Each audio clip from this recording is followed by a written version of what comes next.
It's 2017 and Old Time Radio DVD is still here. Check out our new customer ownership program and the lowest prices ever. Just go to oldtimeradiodvd.com for full information about this wonderful program. Don't forget our new program, 123 Ready TV. Folks, this is really a great app for Android and Windows phones, computers, and tablets, and it's only $19.99. In the near future, we will be adding a new component to it, Old Time Radio. It's a great product for 2017. Visit oldtimeradiodvd.com today. Place your order. You'll be glad you did. I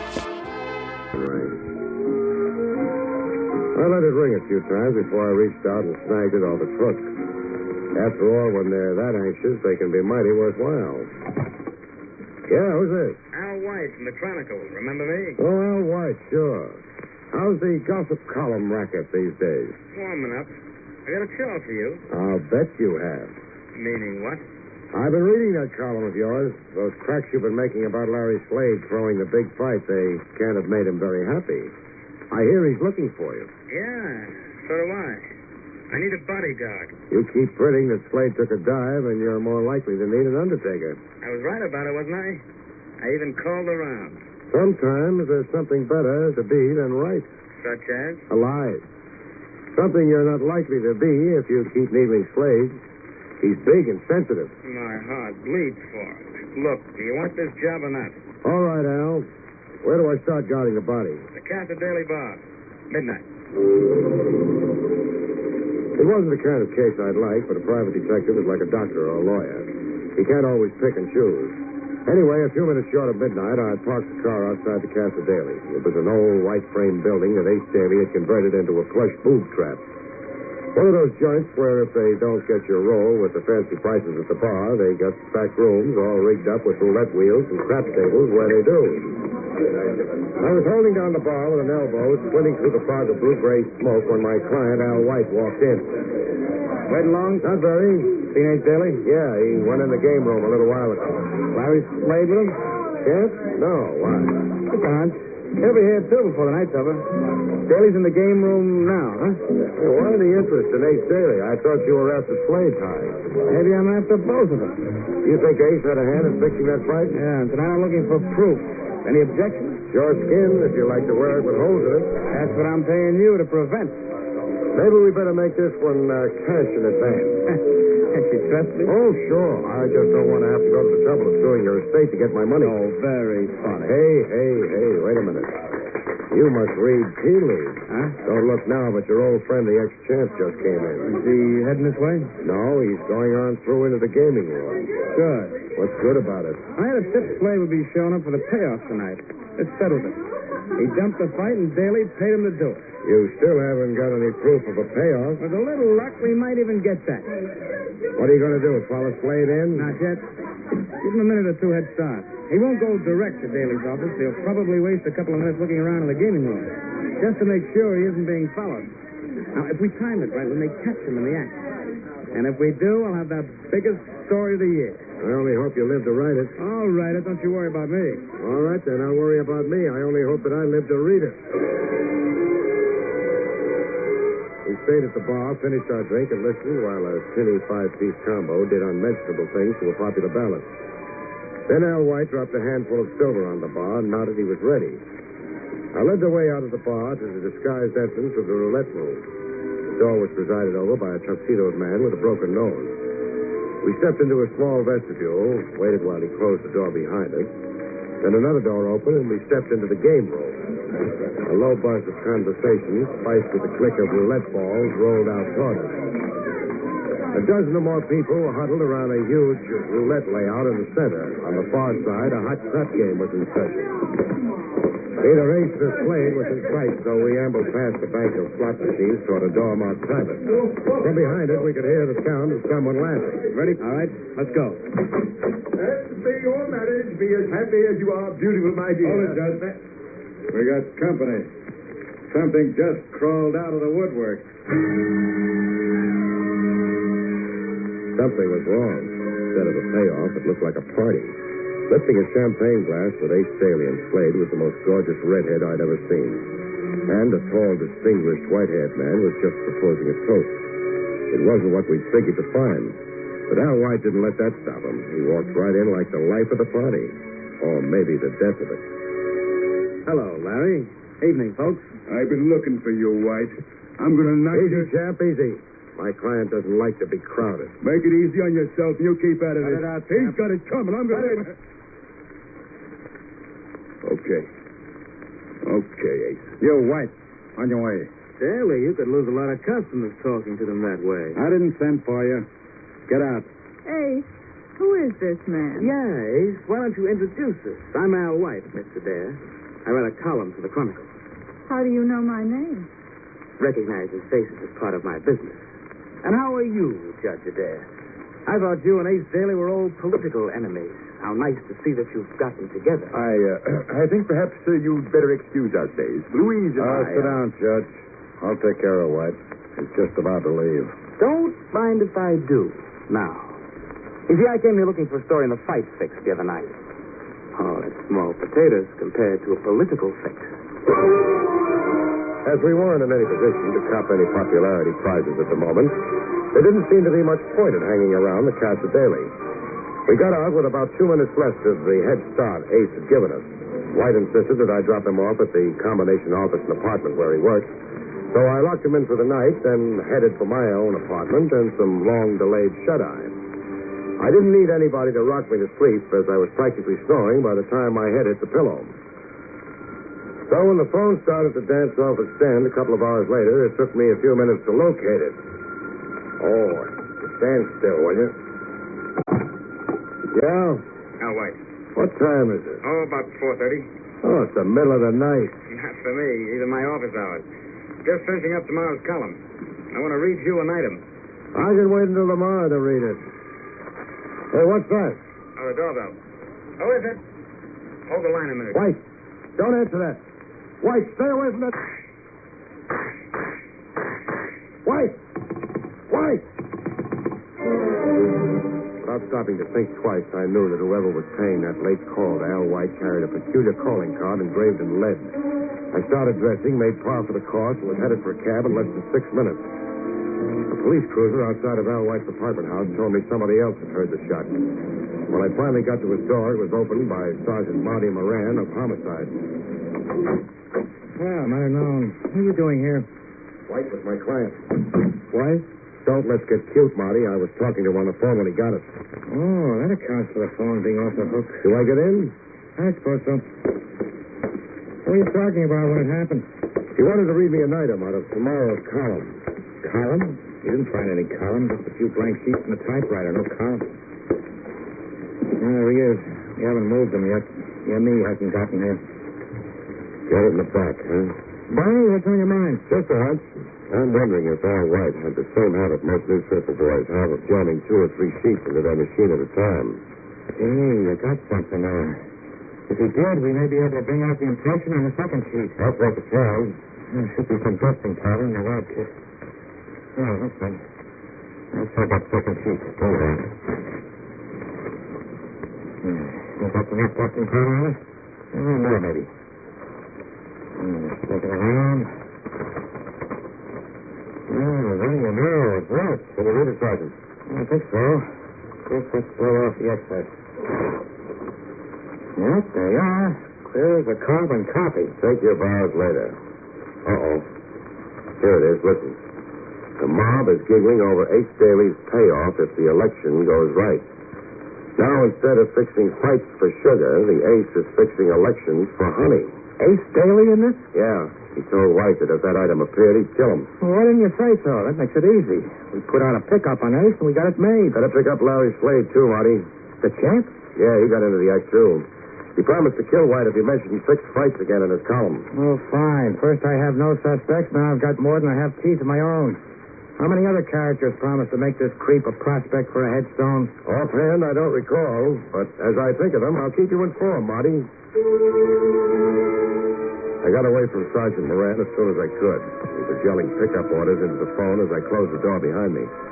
On the street, I grabbed a cab, told the cabbie to double back up a couple of streets to make sure there was no police trail on me, then gave the driver the address of the Adair home. It was an old converted brownstone house with a large brass knocker. Through the glass door, I saw the commoded figure of Louise Adair.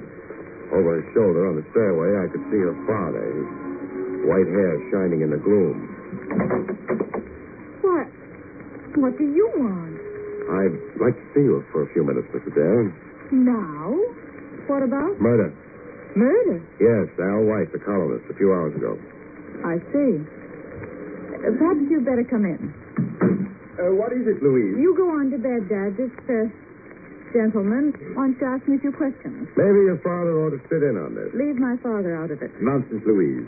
Now, what's this all about? Al White, the columnist you met last night at Ace Daly's, is dead. Murdered. And this gentleman, being a detective, has it figured out that Ace did it. I didn't say that, Mr. Dare. I said he had a motive. So does a lot of other people. You, for instance, or your father. Ah. Why not? If White printed that story about you and Ace, it might have cost your father the election. And it certainly wouldn't help your social standing. Why, that's absurd. Ace and I were merely waiting for the proper time to announce our engagement. After the election, I suppose, when it wouldn't be so embarrassing? I can't have you making insinuations like that. I must ask you to leave. Suit yourself, Judge. I was just trying to make it easy on you. The Carteret Arms was a big, expensive-looking pile of rocks in the West 50s. By the time I got there, a heavy drizzle had started, and it didn't pep me up any to learn that Lily hadn't gotten home yet. I found a soggy cigarette in my jacket pocket, got it burning, and settled back late. The gleaming wet face of a jeweler's clock across the street said 10 after 2 when a cab skidded to a stop at the curb. Lily DeVore jumped out, ran for the protection of the lobby. I gave her 10 minutes to get settled, then crossed over. It took a two-spot and a lot of fast talk to get by unannounced.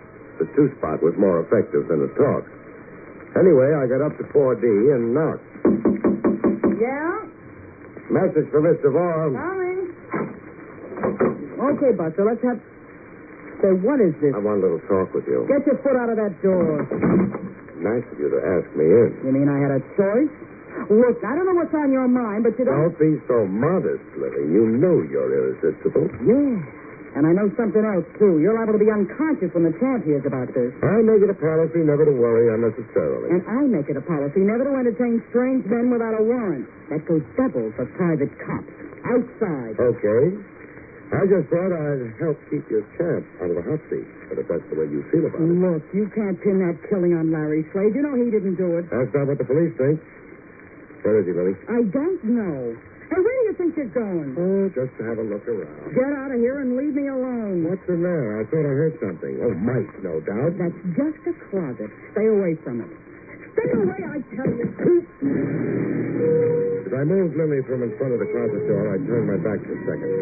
The door swung open behind me. I heard, rather than saw, the blow that knocked me to my knees. In that moment, the man in the closet made a break for it.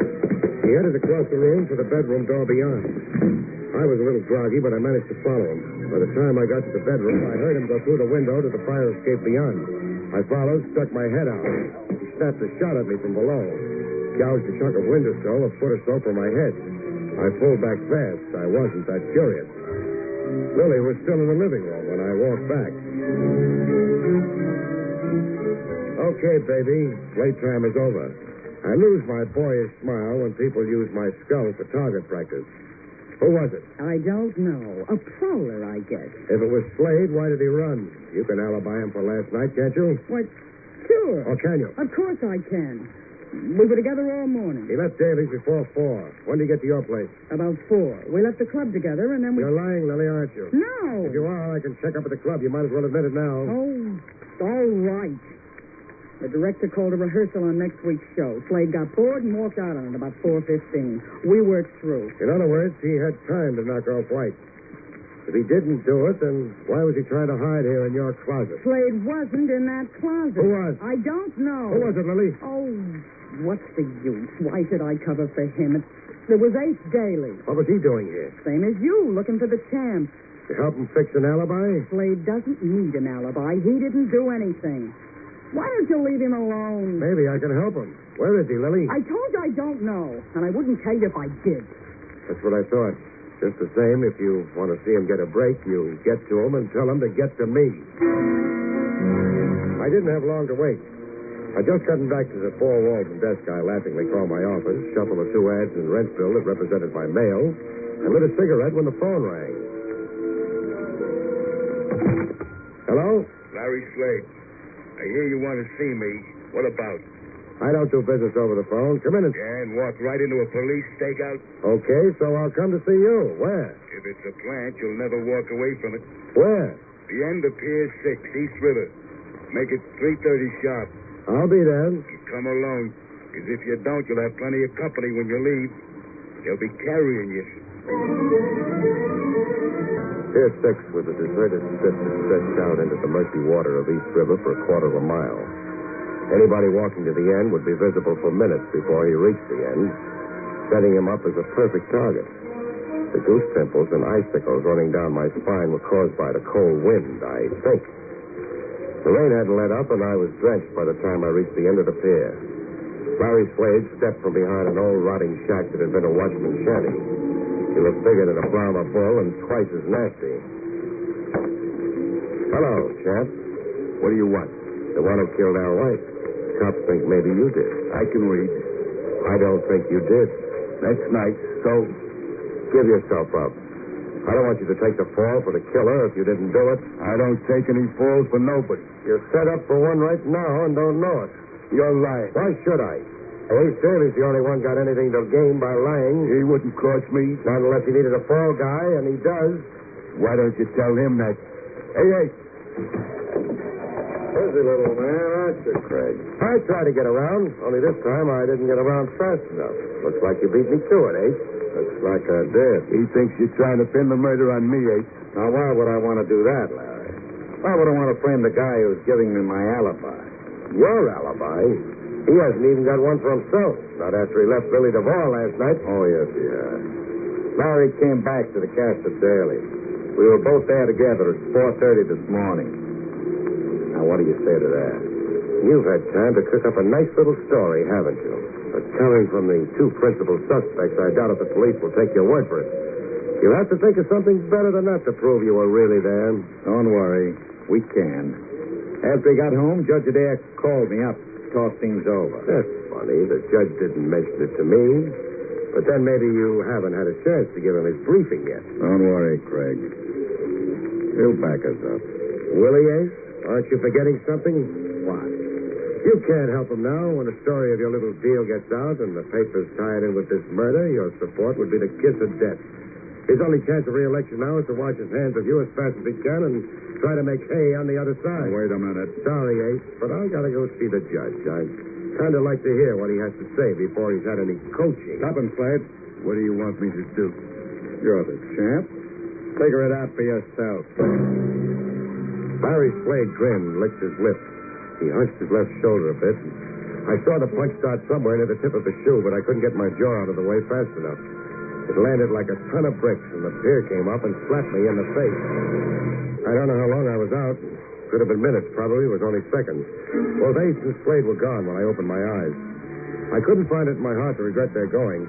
All I could do was hope that they were going to the wrong place if they wanted to locate Judge Adair. I managed to get a cab and gave the driver my office address. When I got there, 2 people were at my door trying the knob. Even in the semi-gloom, I had no difficulty making out the sleek lines of Louise Adair as one. The other was her father. Looking for me? Oh, I suppose you've forgotten our 4 o'clock appointment. I thought of something you should know. Good. Let's go inside where we can talk. Make yourself comfortable. I suppose we really should have told the police, but Dad preferred to talk to you first. Well, let's have it. I think I know who killed your client. I thought you might. Judge Adair, after you and your daughter got home this morning, did you phone the Casa Daily? Why, how did you know about that? Then you did make the call. Why, yes, about 4:30. Well, there goes the old ball game. I thought that Ace was lying. But Ace wasn't there. No one answered the phone. He didn't? Why didn't you tell me that this morning? But Dad didn't want to get involved. It would cost him the election. Cost the man his life. I finally realized too late. When Daly tried to reach me today... I see I got here just in time. No, don't shoot, Daly. I won't tell anything. Don't... Boy, you dirty double-crossing old budget. He's got a gun, Dad?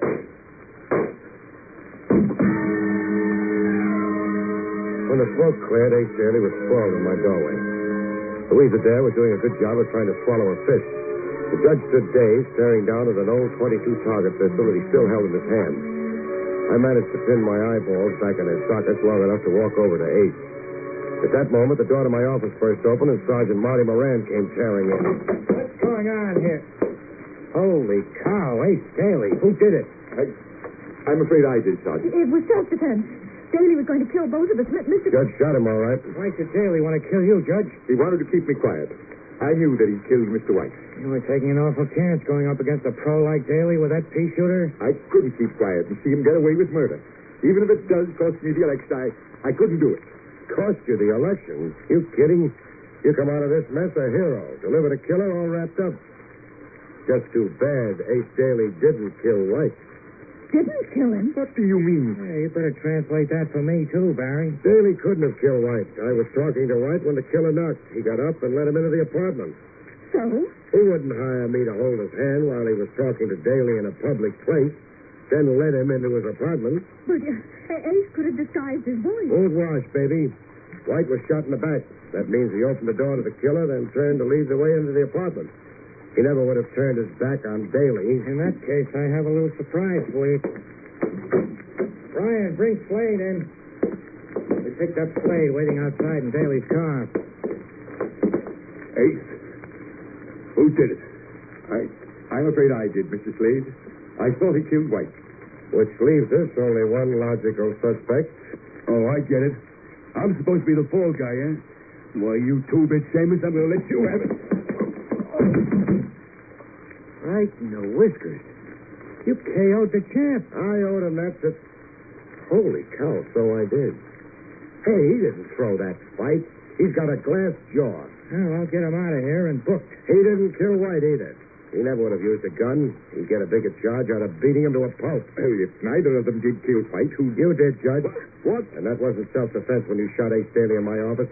It was murder. That's fantastic. Why did my father kill either of them? Because White was getting set to break a story that would have blasted your father's chances. Ace knew your father killed him and covered him for your sake. But your father knew when the heat was on, Daly would throw him to the wolves. But you grew up against Daly with a .22. Ace was a sitting duck. The judge shot him before he knew he was being double-crossed, using me as a witness that it was self-defense. Now, see here. This is ridiculous. I was in bed when White was killed. Sorry, Judge. I went to your house an hour or more after the killing. You were supposed to be in bed, but your hair wasn't even much. I won't listen to these lies. Tell them, Dad. Tell them. What's the use, Louise? I took a long chance and lost. I killed them. Well, they can't prove a thing. Yes, they can, now that they know the story. I left too many traces. Why did you kill White, Judge? I had to.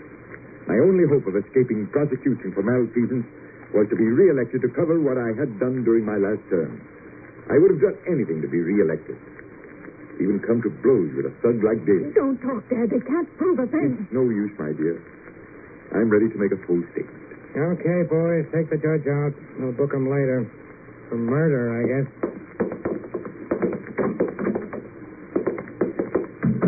Barry?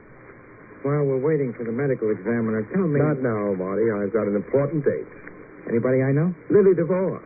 You crazy? That's the champ's girl. He's plenty jealous. Plenty jealous, but I just found out he's got a glass jaw. So long, Marty. So long, folks. See you next week.